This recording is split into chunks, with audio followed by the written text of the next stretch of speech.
Salam sejahtera untuk kita semua. Perkenalkan, saya Alexander Kota, Prodi Teknik Informatika Angkatan 2019. Video ini bertujuan untuk melengkapi tugas pendidikan kewarganegaraan.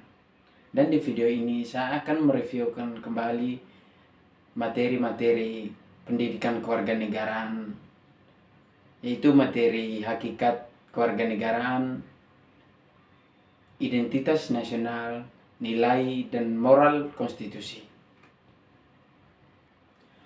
Yang pertama, hakikat kewarganegaraan. Hakikat kewarganegaraan adalah upaya sadar dan terencana untuk mencerdaskan kehidupan bangsa bagi warga negara dengan menumbuhkan jati diri dan moral bangsa sebagai landasan pelaksanaan hak dan kewajiban dalam bela negara demi kelangsungan kehidupan dan kejayaan bangsa dan negara. Di hakikat pendidikan kewarganegaraan terdapat beberapa hal penting, yaitu secara etimologis. Pendidikan kewarganegaraan berasal dari kata pendidikan dan kata kewarganegaraan. Pendidikan berarti usaha sadar dan terencana untuk mewujudkan suasana belajar dan proses pembelajaran agar peserta didik secara aktif mengembangkan potensi dirinya, sedangkan kewarganegaraan merupakan segala hal ihwal yang berhubungan dengan warga negara. Yang kedua, secara yuridis. Pendidikan kewarganegaraan dimaksudkan untuk membentuk peserta didik menjadi manusia yang memiliki rasa kebangsaan dan cinta tanah air. Yang ketiga, secara terminologis, pendidikan kewarganegaraan adalah program pendidikan yang diberhentikan demokrasi politik, diperluas dengan sumber-sumber pengetahuan lainnya, misalnya pengaruh-pengaruh positif dari pendidikan sekolah, masyarakat, orang tua, dan kesemuanya itu. Yang keempat, secara historis, pendidikan di Indonesia awalnya diselenggarakan oleh organisasi pergerakan yang bertujuan untuk membangun rasa kebangsaan dan cita-cita Indonesia merdeka. Secara sosiologis, pendidikan kewarganegaraan Indonesia dilakukan pada tataran sosial kultural oleh para pemimpin di masyarakat yang mengajak untuk mencintai tanah air dan bangsa. Secara politis, pendidikan kewargaan Indonesia lahir karena tuntutan konstitusi atau Undang-Undang Dasar 1945 dan sejumlah kebajikan pemerintah yang berkuasa sesuai dengan masanya. Yang kedua, identitas nasional. Identitas nasional dibentuk oleh dua kata dasar, ialah identitas dan nasional. Identitas berasal dari bahasa Inggris, yaitu identity, yang secara harfiah berarti jati diri, ciri-ciri, atau tanda-tanda yang melekat pada seseorang atau sesuatu sehingga mampu membedakannya dengan yang lain. Nasional menunjukkan pada kelompok-kelompok persekutuan hidup manusia yang lebih besar dari sekedar pengelompokan berdasar ras, agama, budaya, bahasa, dan sebagainya. Dalam konteks pendidikan kewarganegara, identitas nasional lebih dekat dengan arti jati diri, yakni ciri-ciri atau karakteristik, perasaan atau keyakinan tentang kebangsaan yang membedakan bangsa Indonesia dengan bangsa lain.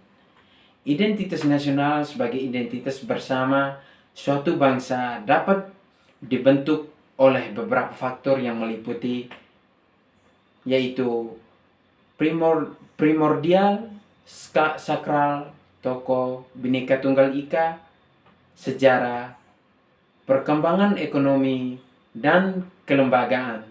Identitas nasional Indonesia menunjukkan pada identitas-identitas yang sifatnya nasional, bersifat buatan karena dibentuk dan disepakati, dan sekunder karena sebelumnya sudah terdapat identitas kesukubangsaan dalam diri bangsa Indonesia.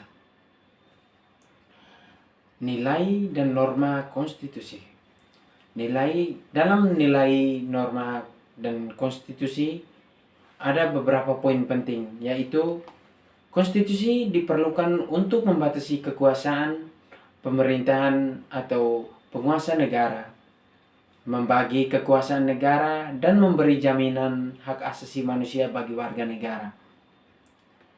Yang kedua, konstitusi mempunyai materi muatan tentang organisasi negara, hak asasi manusia atau kata lain HAM, prosedur mengubah undang-undang dasar, kadang-kadang berisi larangan untuk mengubah sifat tertentu dari undang-undang dasar, cita-cita rakyat, dan asas-asas ideologi negara. Yang ketiga, pada awal era revolusi adalah tuntutan perubahan undang-undang negara Republik Indonesia didasarkan pada pandangan bahwa Undang-Undang Dasar Negara Republik Indonesia belum cukup memuat landasan bagi kehidupan yang demokratis, pemberdayaan rakyat, dan penghormatan terhadap HAM atau hak asasi manusia.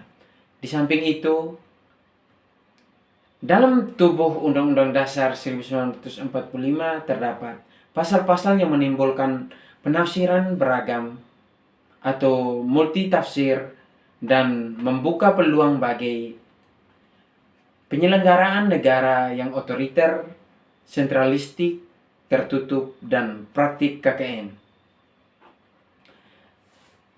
Yang kelima, dalam perkembangan tuntutan perubahan Undang-Undang Dasar Negara Republik Indonesia menjadi kebutuhan bersama bangsa Indonesia.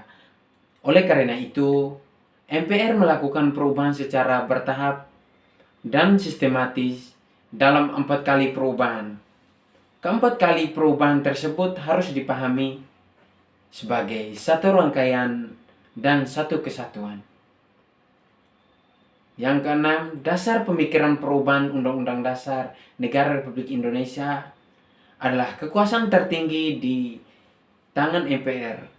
Kekuasaan yang sangat besar dan pada presiden, pasal-pasal yang terlalu luas sehingga dapat menimbulkan multitafsir, kewenangan pada presiden untuk mengatur hal-hal penting dengan undang-undang dan rumusan Undang-Undang Dasar Negara Republik Indonesia tentang semangat penyelenggaraan negara belum cukup didukung ketentuan konstitusi yang sesuai dengan tuntutan reformasi.